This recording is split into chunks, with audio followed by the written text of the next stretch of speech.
Sign in your Google Ads and go to Tools in the sidebar. You'll see Rules menu under Bulk Action category. Once you're there, you'll see Automated Rules. Create one.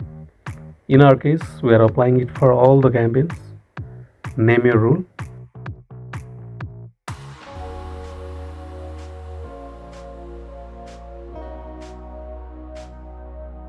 In Action tab, under Conditions, make sure all the campaigns are selected.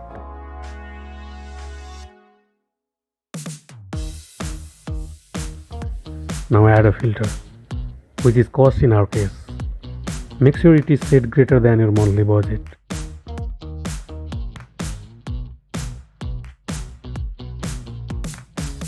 Under Action menu, choose Pause Campaigns.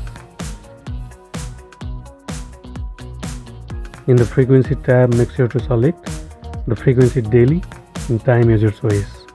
Under Using data from, it should be this month.